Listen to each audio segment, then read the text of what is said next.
Hello बच्चों, कैसे हैं आप सभी। उम्मीद करता हूं बहुत अच्छे हैं और पढ़ाई को अच्छे से कंटिन्यू कर रहे हैं। मैं हूं प्रशांत माहेश्वरी और fun with physics YouTube channel पर आप सभी का बहुत बहुत स्वागत है। आज हम TIR मतलब टोटल इंटरनल रिफ्लेक्शन के सवाल करेंगे। पूर्ण आंतरिक परावर्तन हिंदी में बोलते हैं। तो पहले उसका कॉन्सेप्ट समझ लेते हैं, फिर ये सिंपल से 2 क्वेश्चन हैं जो बोर्ड में पूछे गए हैं उसको डिस्कस करेंगे, और फिर जो एक्सरसाइज में हमारे पास में क्वेश्चन है उसको डिस्कस करते हैं। ठीक है, चलिए। तो TIR में होता क्या है पहले वो समझिए बच्चों। हमें ये पता होना चाहिए कि इसमें लाइट रे जो है ना, प्रकाश की किरण जो है, लाइट रे जो है वो डेंसर से कहाँ जानी चाहिए, रेयर में जानी चाहिए। तो मैं अगर कॉन्सेप्ट की बात करूँ तो ये वाला डेंसर मीडियम मान लीजिए, ये रेयर मान लीजिए, मतलब ये सघन है और ये विरल है। और लाइट रे क्या करेगी, डेंसर से कहाँ की ओर जाने की कोशिश करेगी, रेयर में जाने की कोशिश करेगी।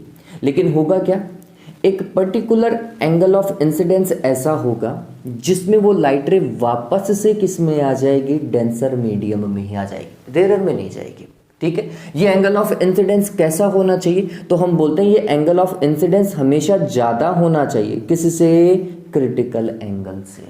किससे, क्रिटिकल एंगल से। क्रिटिकल एंगल कौन सा भैया, तो क्रिटिकल एंगल हम बोलते हैं कि अगर ये लाइट रे है और ये एंगल ऑफ इंसिडेंस अगर क्रिटिकल एंगल है तो लाइट रे जो है वो ऐसा प्रोपोगेट करेगी भैया, यूं ऐसा सरफेस के ऊपर, ना तो ऊपर जाएगी ना नीचे जाएगी, दोनों का जो ये मिलाने वाला सरफेस है ना, डिफरेंशिएटिंग सरफेस, इसके ऊपर ही घूमने लग जाएगी, चलने लग जाएगी। ठीक है, और अगर आपका एंगल आई जो है वो इससे ज्यादा है, क्रिटिकल एंगल से ज्यादा है, तो वापस से लाइट रे किस में चली जाएगी, डेंसर में चली जाएगी। ठीक है, फिर यहाँ पे जो कॉन्सेप्ट बनता है बच्चों, वो कॉन्सेप्ट बनता है हमारे पास में एक फॉर्मूला है बच्चों, ये ध्यान में रखिएगा, sine I C is equals to 1 upon refractive index, ऐसा लिखते हैं अपन। ठीक है, या फिर आप ऐसे समझ लीजिए, mu is equals to 1 upon sine I C, दोनों बात एक ही है। यहां पे म्यू किसका है, रिफ्रैक्टिव इंडेक्स, तो ये बात ध्यान में रखिए, ये डेंसर मीडियम का रिफ्रैक्टिव इंडेक्स है विद रिस्पेक्ट टू रेयर। किसका रिफ्रैक्टिव इंडेक्स है, डेंसर का। किसके रेस्पेक्ट में, रेयर के रेस्पेक्ट में। ठीक है, तो यही कॉन्सेप्ट है। TIR होने के लिए angle of incidence critical angle से ज्यादा ही होना चाहिए, ध्यान में रखना भैया, इसी के ऊपर क्वेश्चन मिलते हैं। चलिए, सबसे पहला क्वेश्चन देखिए, बहुत सिंपल सा क्वेश्चन है ये। What is the critical angle for a material of refractive index √2। एक मटेरियल है जिसका रिफ्रैक्टिव इंडेक्स कितना है बच्चों, √2 है। ये क्वेश्चन नंबर 1 में डिस्कस कर रहा हूं। तो उसके लिए क्रिटिकल एंगल की वैल्यू क्या होगी, तो हमने बोला कि भैया म्यू का एक फॉर्मूला है, ये वाला दिख रहा है, नहीं दिख रहा।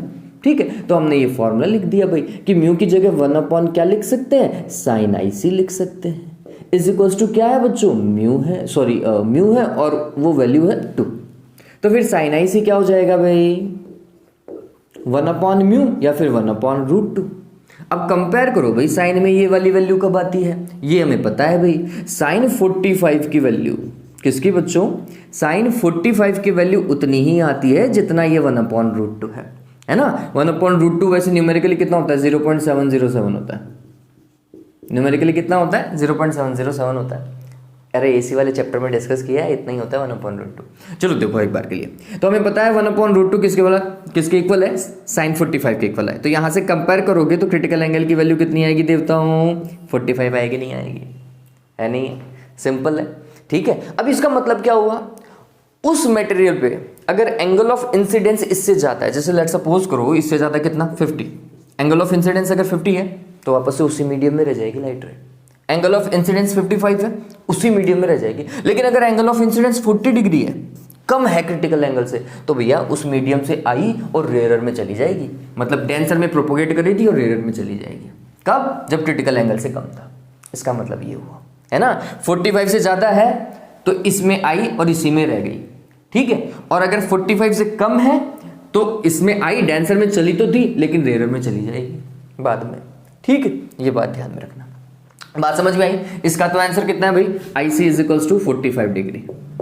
डन है, एक बार के लिए उतार लो इसका स्क्रीनशॉट, लो स्क्रीनशॉट ले लो जल्दी से।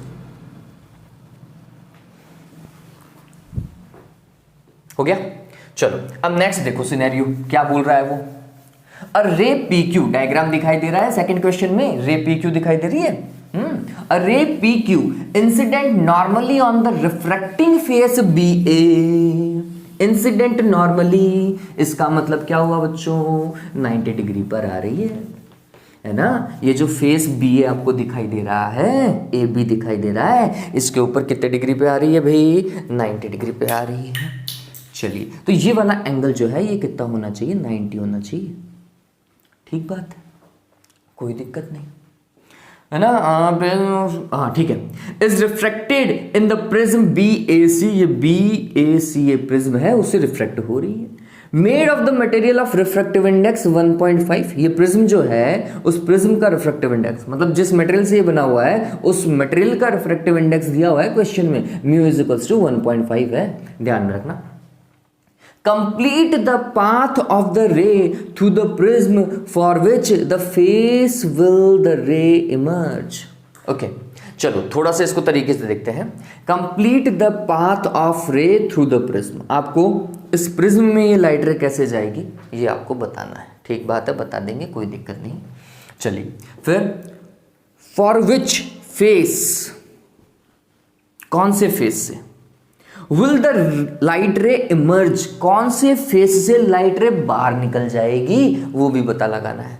इससे तो आई थी, तो अब हमें ये बताना है कि ये एसी फेस से बाहर की ओर निकलेगी या फिर बीसी फेस से बाहर की ओर निकलेगी। बात समझ रहे हो, ये कैलकुलेट करने को भी बोल रहे हैं, बहुत सिंपल है, हो जाएगा। देखो कैसे करेंगे।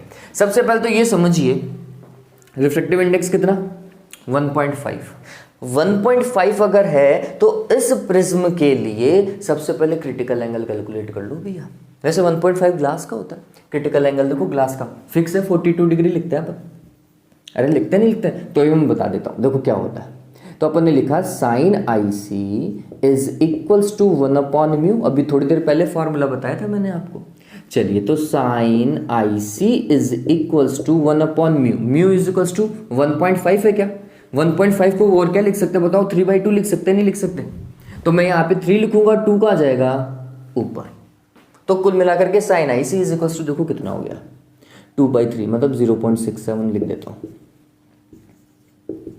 बताओ, अब ये वाली वैल्यू तो हमें पता नहीं, लेकिन ऑल एंड ऑलमोस्ट जा सकते हो आप। इससे आपको आइडिया हो सकता है कि ये वाली वैल्यू कहाँ तक जा रही है। समझाता हूँ मैं आपको। देखिए, आपने पढ़ रखा है साइन 30। साइन 30 की वैल्यू कितनी होती है बच्चों, 1/2 होती है। 1/2 मतलब 0.5 होती है ना। और साइन 45, साइन 45 1/√2, साइन 45 की वैल्यू 1/√2। 1/√2 को मैंने बताया था क्या लिख सकते हैं, 0.707 लिख सकते हैं। बताया था नहीं बताया था अभी थोड़ी देर पहले। इससे आप कंपेयर करके देख सकते हैं कि भैया ये आईसी किसके पास में जा रहा है। आप देखो 0.5 से तो ग्रेटर है और 0.7 से थोड़ा सा कम है, थोड़ा सा ही, ज्यादा नहीं, थोड़ा सा। इसका मतलब आईसी की वैल्यू 45 से नियर अबाउट है और 45 से थोड़ी सी कम है। इसका मतलब 40 to 45 के मिड में। किसके मिड में है, 40 to 45 के। तो यहां से एक आइडिया हो सकता है, मैं आपको आइडिया ही बता रहा हूं, ठीक है, कि ये वाली वैल्यू लाई कर रही है। साइन आईसी की वैल्यू जो है वो हमें पता चल रहा है कि 45 से तो कम है और किससे ज्यादा है, 40 से ज्यादा है। ये हमारे पास में एक एवरेज आ गया। और अगर एग्जैक्ट मैं देखता हूं तो ये ध्यान में रखना, ग्लास के लिए कितनी होती है, 42 डिग्री होती है। ग्लास के लिए कितना होता है, 42 डिग्री होता है। ध्यान में रखिएगा, ग्लास के लिए याद रख सकते हैं। चलिए, तो ये क्लियर हुआ, इतना डन है। Alright, okay. अब चलो, तो इसके लिए क्रिटिकल एंगल 42 डिग्री है। 42 डिग्री का मतलब समझो क्या होता है। 42 डिग्री का मतलब ये है कि अगर एंगल ऑफ इंसिडेंस किससे ज्यादा है, आईसी से ज्यादा है, तो फिर लाइट रे डेंसर में आई थी, डेंसर में आई और डेंसर में ही रह जाएगी, मतलब उसी में रिफ्लेक्ट हो जाएगी। और अगर एंगल ऑफ इंसिडेंस 42 से कम है तो भैया डेंसर में प्रोपोगेट तो कर रही है, लेकिन जैसे डिफरेंशिएटिंग सरफेस पे आई तो दूसरे वाले मीडियम में चली जाएगी। ये बात ध्यान में रखना, रेयर में चली जाएगी। चलो देखते हैं, रे डायग्राम बनाते हैं। तो हमने बोला नॉर्मली इंसिडेंट हो रही है ना, तो नॉर्मली इंसिडेंट लाइट रे तो बच्चों बिल्कुल नॉर्मली आएगी, सीधी, उसके अंदर कोई डेविएशन नहीं होता। इसका मतलब ये 90 से आई तो यहाँ पर भी कितने डिग्री का एंगल, 90 डिग्री का बन गया। चलो, ये 90 है, इधर 60 है। टोटल ट्रायंगल देखना भैया, टोटल ट्रायंगल देखना, ये 60 है, इधर 90 है, तो इधर कितना डिग्री का एंगल होगा, 30 का होगा, नहीं होगा। अगर 30 का होगा, ये 90 है, तो ऑटोमेटिकली ये कितने डिग्री का, 60 का। अब लाइट रे ऐसे आ रही है, इस सरफेस के ऊपर नॉर्मल बनाओ। सरफेस पे नॉर्मल तो ऐसा बनेगा क्या, बिल्कुल परपेंडिकुलर। सोचो ये 60 का, तो लाइट रे आई किससे, 30 से आई क्या। एंगल ऑफ इंसिडेंस देखो, इस केस में एंगल ऑफ इंसिडेंस तो हम बोलेंगे एंगल ऑफ इंसिडेंस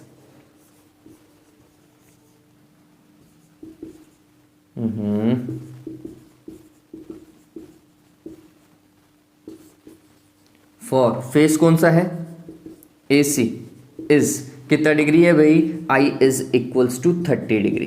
पता चल रहा है क्या, पता चल रहा है नहीं चल रहा है, क्लियर है ये बात। चलो अगर ये 30 डिग्री है जो कि क्रिटिकल एंगल से क्या है, कम है। अगर क्रिटिकल एंगल से कम है तो फिर लाइट रे दूसरे मीडियम में चली जाएगी, ध्यान में रख लेना, ठीक है। क्रिटिकल एंगल से कम है तो दूसरे मीडियम में चली जाएगी। और अगर क्रिटिकल एंगल से ज़्यादा होता, 42 से ज़्यादा होता, लाइट सपोज करो अगर ये एंगल 45 भी आ जाता तो लाइट रे भैया 45 से वापस इधर भी आती, ये ध्यान में रखना, ठीक है। तो हमें ये पता है कि एंगल ऑफ इंसिडेंस यहाँ पर I is less than IC है। सॉल्यूशन यहां से चालू करोगे आप, ठीक है। I is less than IC, इसको हटा देता हूं, ये ठीक है। ऐसा कैसा चल रहा है, क्रिटिकल एंगल अपन ने निकाला, उसके बाद में ये काम कर रहा है, ठीक है। Since the angle of incidence for AC face is 30 degree and this is 30 degree is less than 42 degree, तो क्या होगी, ये लाइट रे रिफ्रेक्ट हो जाएगी।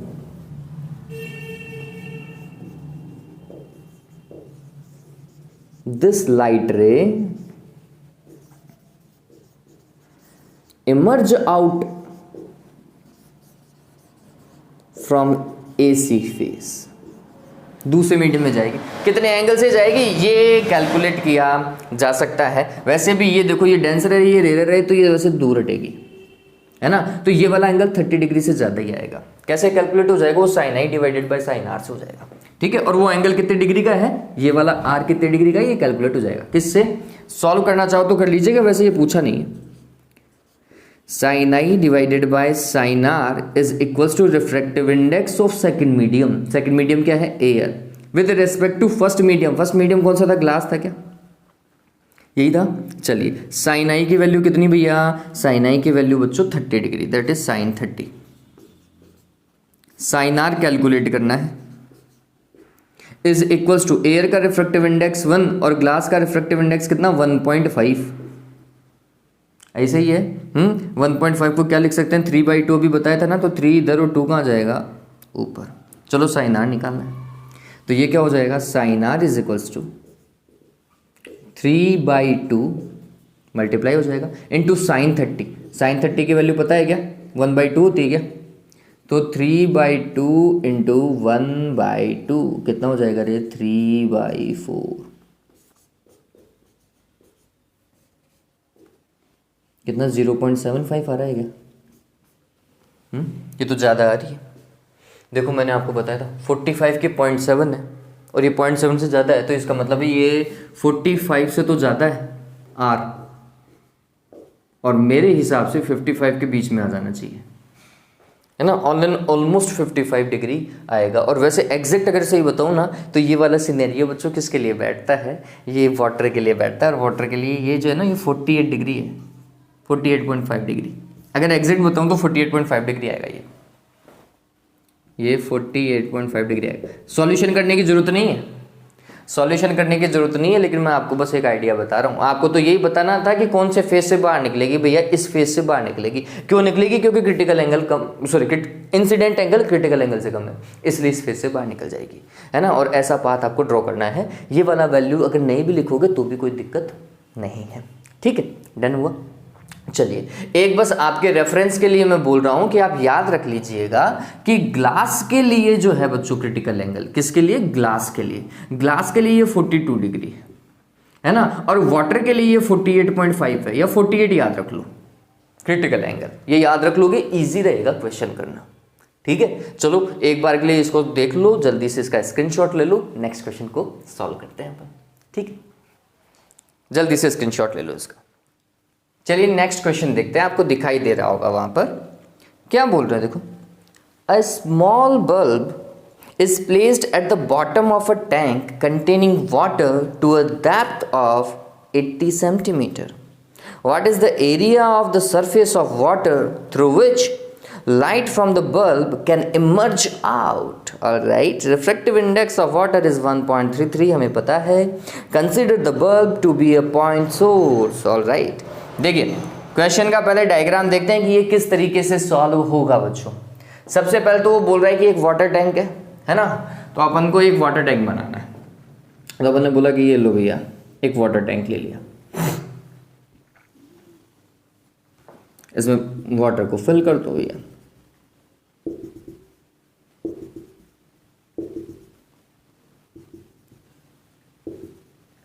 ठीक है, और कितनी डेप्थ तक? 80 सेंटीमीटर तक. एक्चुअल हाइट जो है वो कितनी है बच्चों?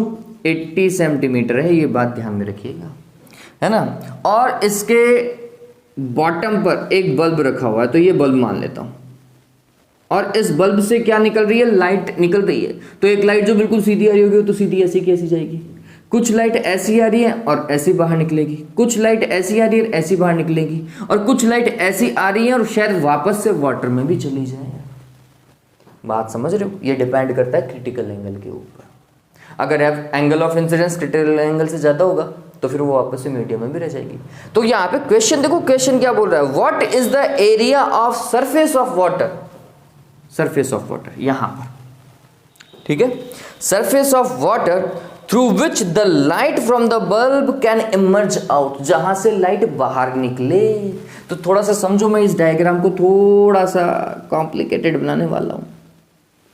ऐसी लाइट रे आई और यूं चली गई, ठीक है. फिर एक लाइट रे ऐसी आएगी और यूं भी जाएगी, ठीक है. एक लाइट रे ऐसी भी आएगी और यूं प्रोपोगेट कर जाएगी.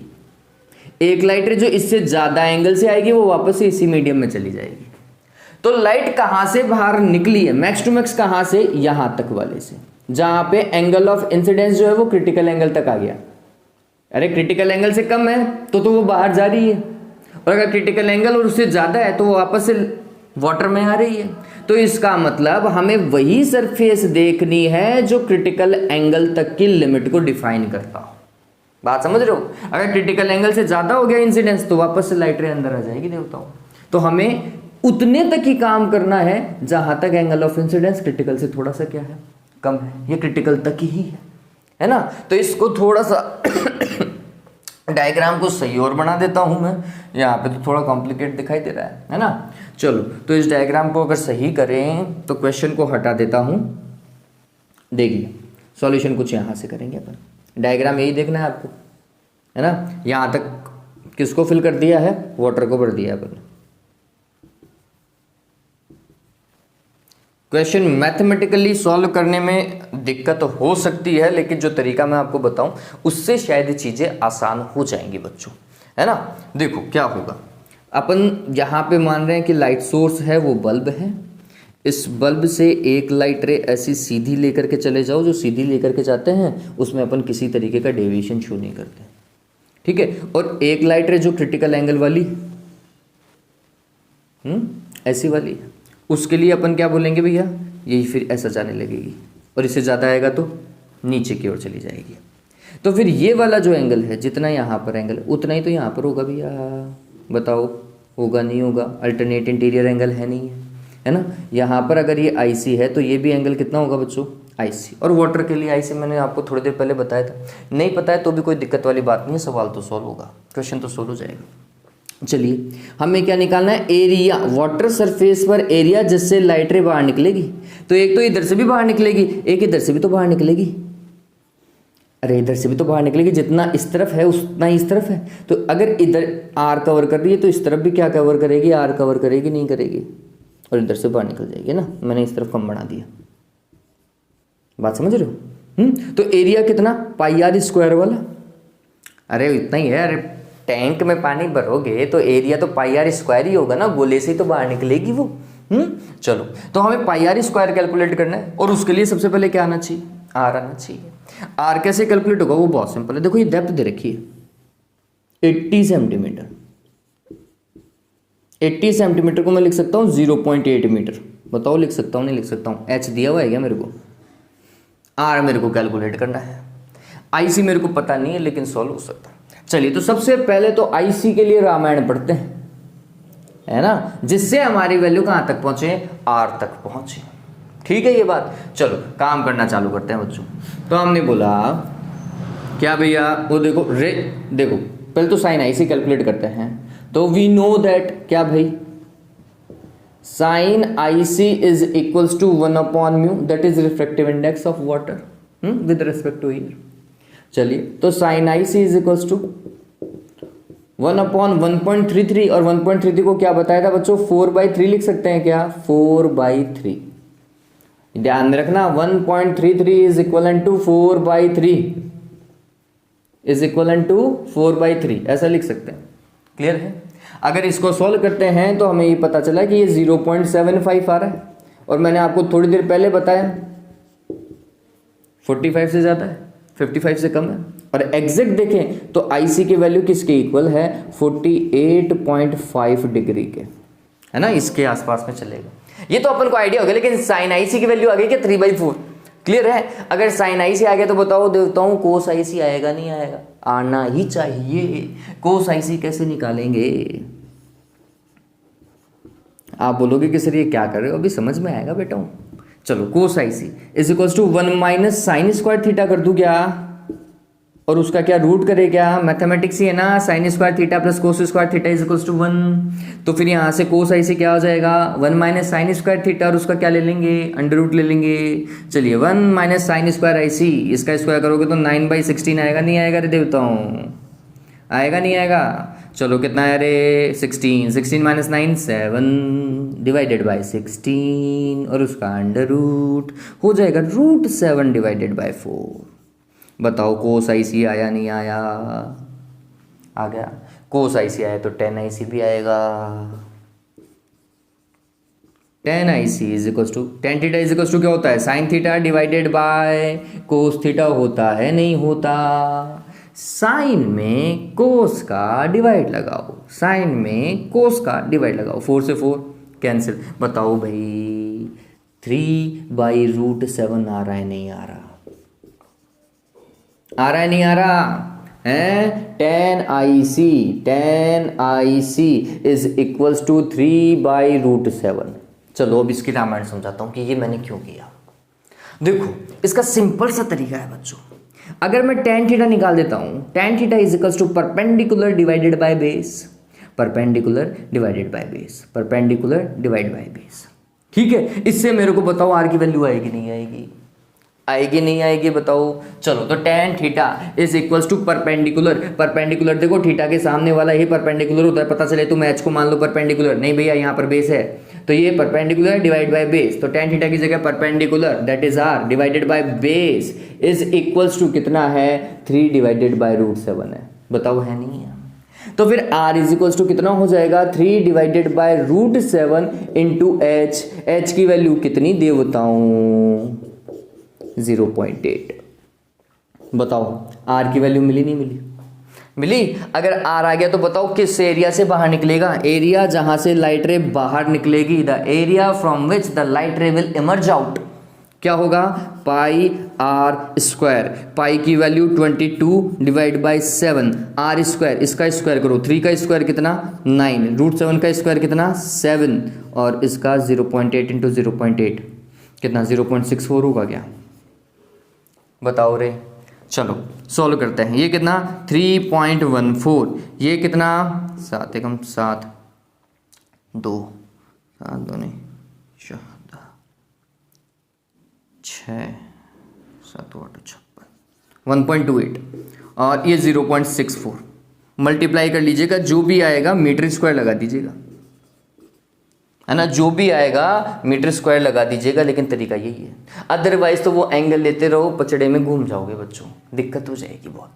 ठीक है, तो मैं आपको एक सिंपल सा तरीका बता रहा हूँ जिससे कैलकुलेशन इजी हो जाएगी, नहीं तो ये साइन 48 डिग्री कहाँ से सोल्व करेंगे भैया, नहीं सोल्व कर पाएंगे, है ना। तो सबसे तरीका अच्छा क्या है, साइन आईसी निकालो, साइन आईसी निकाला है तो हमने कोस आईसी निकाल लिया, साइन से कोस आना ही आना है, और इन दोनों का आया तो फिर tan भी आएगा। tan इस डायग्राम से हमारे लिए बहुत रिलेटिव वैल्यू दे रहा था, क्या दे रहा था भाई, ये हमें वैल्यू दे रहा था क्या, परपेंडिकुलर डिवाइड बाय बेस की। ठीक है, परपेंडिकुलर आर हमें चाहिए था, बेस की वैल्यू हमें पता थी। तो परपेंडिकुलर डिवाइडेड बाय बेस किया, उससे परपेंडिकुलर कैलकुलेट किया, जैसे परपेंडिकुलर कैलकुलेट किया तो एरिया आ गया। बात समझ रहे हो? इस तरीके से ये काम हुआ। क्लियर है? ये सिंपल सवाल था, ठीक है। अच्छा सवाल है बच्चों, ये बहुत अच्छा सवाल है। और अगर ये समझ में आ गया है, अगर ये क्वेश्चन समझ में आ गया है, तो फिर एक क्वेश्चन और है आपकी बुक का, वो प्लीज सॉल्व करने की कोशिश कीजिए। मैं क्वेश्चन बता देता हूं, दैट इज क्वेश्चन 9.17 है ना, आपको वैसे सामने दिख जाएगा 9.17 एक और क्वेश्चन है, वो भी इसी पैटर्न से है। आप एक बार के लिए सोच लीजिएगा, विचार कर लीजिएगा कि किस तरीके से हो सकता है। एक बार के लिए देखने में थोड़ा सा कॉम्प्लिकेटेड लगेगा, लेकिन ट्राई करोगे तो वो सॉल्व हो जाएगा, है ना। नियर अबाउट आपको पता चल जाएगा कि ये मेथड है उसका, ठीक है। चलिए, तो ये क्वेश्चन क्लियर है, आ सकता है एग्जाम में, ठीक है। Have a good day, take care.